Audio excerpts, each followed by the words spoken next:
స్వీకారం చేశారు. 13 మందితో కొత్త కేబినెట్ కొలువు తీరింది. ఒకరోజు గడవక ముందే ముసలం మొదలైంది. శాఖల కేటాయింపులో తనకు అన్యాయం జరిగిందని ఆరోపిస్తూ రామలింగారెడ్డి తన పదవికి రాజీనామా చేశారు. రామలింగారెడ్డి సిద్ధరామయ్య మంత్రివర్గంలో రవాణా శాఖ మంత్రిగా, అంతకుముందు హోంమంత్రిగా పనిచేశారు. బెంగళూరు డెవలప్మెంట్ శాఖను ఇస్తామని చెప్పి డీకే మాట తప్పారని ఆయన ఆరోపించారు. పాలనా ప్రారంభం కాక మునిపే అసమ్మతి గళాలు మొదలు కావటం మంచి సంకేతం కాదు. మరి కొత్త ప్రభుత్వం ఎలా ఉండబోతుంది? కర్ణాటక ద్వారానే ప్రపంచం భారతదేశాన్ని చూస్తుంది. రైతులు, మహిళలు, యువతతో సరికొత్త యువగలం ప్రారంభిస్తా అని ప్రకటించిన డీకే దానిని ఎంతవరకు సాధించుకోగలుగుతారు? డీకే ముందున్న సవాలేమిటి అనేది చూద్దాం.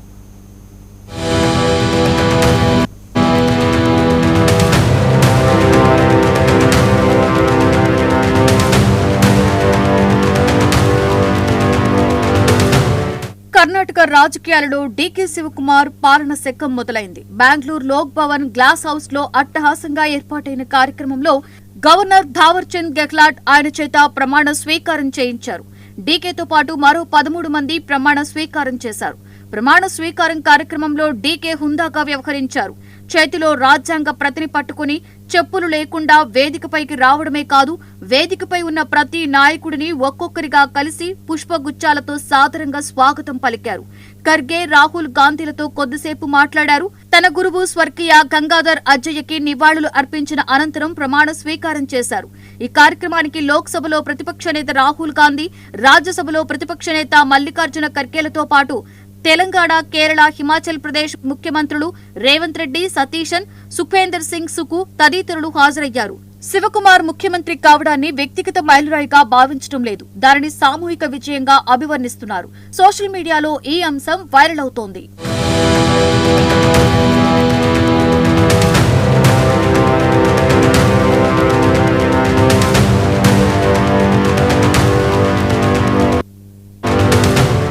డీకే కొత్త కేబినెట్ లో 13 మంది మంత్రులలోనూ 11 మంది ఇంతకు ముందు సిద్ధరామయ్య కేబినెట్ లో ఉన్నవారే.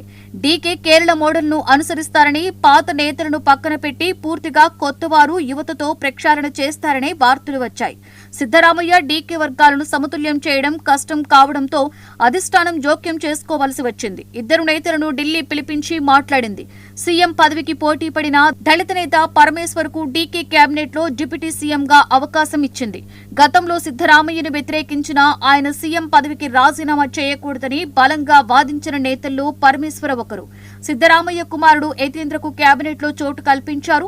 ప్రమాణ స్వీకారం చేసిన నేతల్లో MB Patil, KG George, KH Muniyappa, Satish Jarkiholi, Ramalinga Reddy, Krishna Byregowda, Priyank Kharge, Eshwar Khandre, Bharathi Suresh, Prakash Patil, UT Khader ఉన్నారు. యతీంద్ర, సిద్ధరామయ్య, యూటీ ఖేదర్ మినహా మిగిలిన 11 మంది సిద్ధరామయ్య కేబినెట్ లో వారే.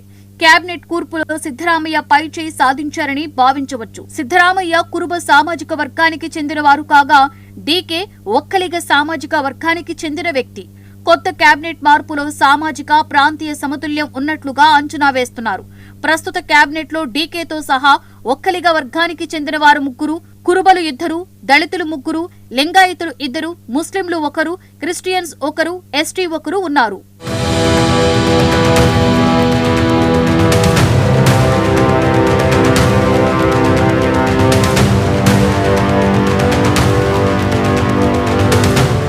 డీకే ప్రభుత్వం అభివృద్ధికి, సంక్షేమానికి సమ ప్రాధాన్యం ఇస్తున్నట్లుగా తొలి కేబినెట్ లో తీసుకున్న నిర్ణయాల ద్వారా అర్థమవుతోంది. రాష్ట్రంలో ఇప్పటివరకు బాలికలకు మాత్రమే ఉచిత బస్సు ప్రయాణం అందుబాటులో ఉండేది. దానిని బాలురకు కూడా విస్తరించారు. దీనివల్ల గ్రామీణ విద్యార్థుల ఉన్నత విద్యకు చేరువ పెరిగింది. డ్రాప్ అవుట్ రేట్ తగ్గే అవకాశం కూడా ఉంది. ప్రైవేటు రంగంలో ఉద్యోగ అవకాశాలను ఒకే వేదికపై అందించేందుకు ప్రైవేట్ ఎంప్లాయ్మెంట్ ఎక్స్చేంజ్ ప్రత్యేక ఉపాధి వ్యవస్థ ఏర్పాటు చేయనున్నట్లు డీకే ప్రకటించారు. విధి విధానాలను నెల రోజుల్లోగా ఖరారు చేస్తామని ప్రకటించారు. బెంగళూరు ఆస్తి పన్నులో ఈ ఖాతా, బి ఖాతా సమస్యలకు ఒకసారి ఉపశమనం కలిగించేలా ఆస్తి పన్ను ఫీజును తగ్గించారు. దీనివల్ల వేలాది ఆస్తి యాజమానులకు చట్టపరమైన స్పష్టత లభిస్తోంది. రియల్ ఎస్టేట్ లావాదేవీలు సులభతరం కావచ్చు. గతంలో ప్రకటించిన బ్రాండ్ బెంగళూరు విజన్ లో భాగంగా దీర్ఘకాలిక రోడ్డు, మౌలిక సదుపాయాల అభివృద్ధి, ప్రధాన రహదారి నెట్వర్క్ మెరుగుదలకు 2,000 కోట్ల ప్రత్యేక నిధిని ఏర్పాటు చేస్తున్నట్లు ప్రకటించారు. అంతేకాదు యువతలో సామాజిక చైతన్యాన్ని పెంచేందుకు 10,000 జోడో క్లబ్, భారత్ జోడో యువకుల క్లబ్లను ఏర్పాటు చేస్తామని ప్రకటించారు. ప్రతి గ్రామ పంచాయతీలోని భారత్ జోడో యువ సంఘానికి 10 లక్షల రూపాయలు అందజేశారు. ప్రతిపక్షాల నుండి విమర్శలు రాకుండా చూసుకోవడం అవసరం.